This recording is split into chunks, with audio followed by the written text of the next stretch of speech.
everybody, it's Lon.TV, and we're checking out the Lytro Camera today. And the reason why I'm doing this now, because this is not a new product, it's been out for a while, is because it's starting to show up at very reasonable prices on online retailers. So I picked this one up at woot.com for $60, which is dirt cheap.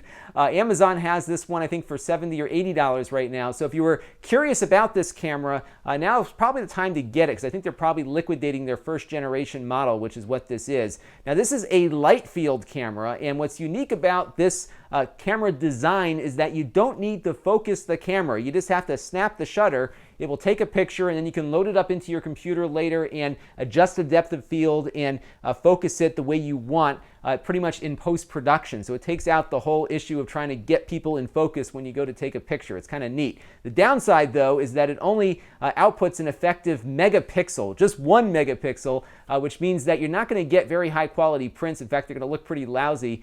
This is pretty much the same resolution that I had with my first digital camera I bought way back in 1997 or 98. So this is not going to be very good for prints. Their new $1,200 camera is much higher resolution, but certainly a much greater input on the cash side to get everything up and running. But I have to say, it's a really nicely constructed device, especially for $60. I'm pretty impressed with it. So in the back here, you have a display for seeing what you're trying to shoot. The problem with it is that it doesn't tilt up or anything. So if you're trying to do something lower or whatever, it's a little bit hard to kind of position yourself, because it's often hard to see the screen at an angle. It doesn't really have a lot of good viewing angle on it, as you can see. So that's a frustrating thing. It's also hard to see exactly what you're shooting because the screen is very low resolution, but at the same time, because the camera can focus itself after you put it into the computer when you're done taking the picture, you don't really need to see anything all that well on the camera. You just need to kind of line things up and push the shutter button down. So I'll take a quick picture here, and that's how you take a picture, and I'll show you how all this stuff works in a minute. They also have a creative mode, and I have that mode activated right now because it's got the blue outline there. You can just hit that little icon on the left there to get it going. And what I can do with it is basically put this pen almost like up to the lens, and if I just tap on it, it will put it into focus here, and I'll try to take a picture while I'm talking and demonstrating here. So I'll just refocus that and take the picture, and we'll show you how that looks in a minute when we bring it back into the computer. So you can do some macro kind of stuff, but again, you're not getting that great of a resolution out of it. It has an aluminum casing, a really nice rubber grip on the back here. There is also a zoom here that you can use just by moving your finger up and down on it. It's like a capacitive thing. So you can see you can go up to, I think, an 8x zoom. I'm not sure what the equivalent is for a like a 35 millimeter lens, but it is got a pretty decent zoom on it, and it is optical, so you can see the lens moving here as I'm zooming in and out. So it is a pretty high quality product overall. It just doesn't have a very good output resolution. That's pretty much all it's got for settings. You have some basic controls here, like that creative mode that I talked about. You can also put it into an automatic mode where it really is just point and shoot. And then you can, of course, go into the playback mode here just by, I think you can just, yeah, there you go. You can just kind of slide your finger around here and play back some of the photos on the camera. But the real magic happens when you plug it into your computer. So we're going to do that right now, and I'll show you how its post-production software works. So this is the Lytro desktop software, and this is an image I took earlier this evening. This was just kind of an automatic mode image. Just took this pointed the camera and snapped the shutter, and I got this. And as you can see, the chair right now is out of focus, but the background is in focus, and I can then just click on the chair, and it immediately changes the focus to the chair, which is pretty cool. So this is more than a filter, because you can, of course, get filters for your iPhone that do this kind of depth of field stuff, but look at the difference. The entire background is blurring, or the entire chair is blurring as I'm doing this. So it's really, this is really interpreting this image this way. This is not some kind of filter magic here. It's also got some depth to it also. It can really differentiate the foreground and the background, so you can make 3D images, either with the red-blue glasses or even something that you could play back on a 3D television, which is kind of neat.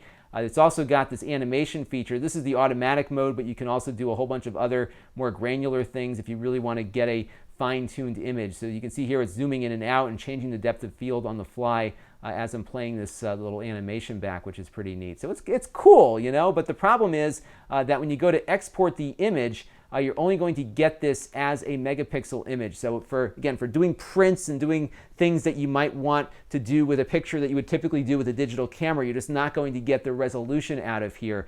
So it's really, on this camera at least, it's really kind of more of a gee whiz sort of thing than anything else. But I'm going to zoom back here and go over to the image of that pen we just took. And of course my hand was a little shaky, so it is a little bit blurry.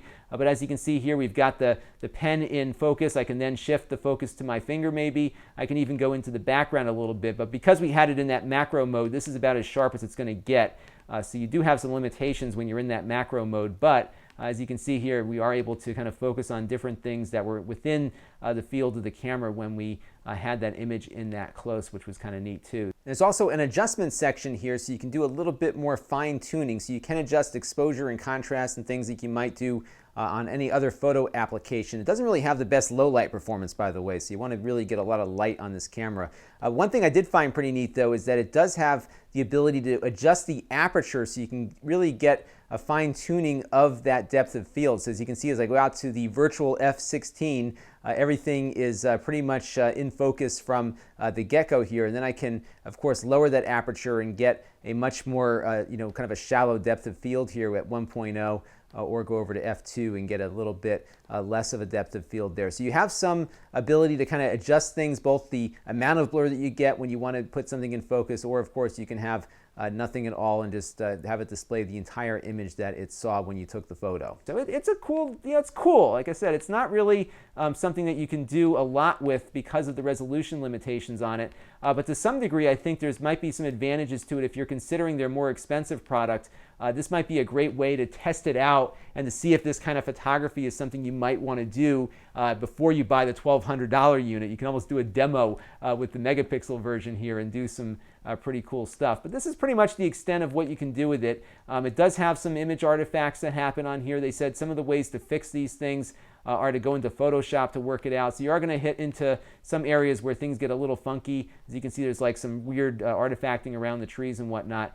So some photos are going to come back pretty much unusable. And because that resolution on the display isn't good enough to see those things, you might come back in after shooting a bunch of stuff and seeing that those pictures aren't going to work for you. But that said, this is a really cool concept. I think there's a lot of potential here. I'm actually eager to try out their more expensive version just to see what a higher resolution device might deliver. But for $1,200, I probably will wait maybe until that one shows up on Woot.com also. So that's the Lytro camera. Pretty impressive. I guess it's more of a toy really than anything else at this point. But if you're looking at it and you're thinking about that more expensive one, maybe try this one first and kind of give it a run and then maybe make the bigger investment. This is Lon.TV. Thanks for watching.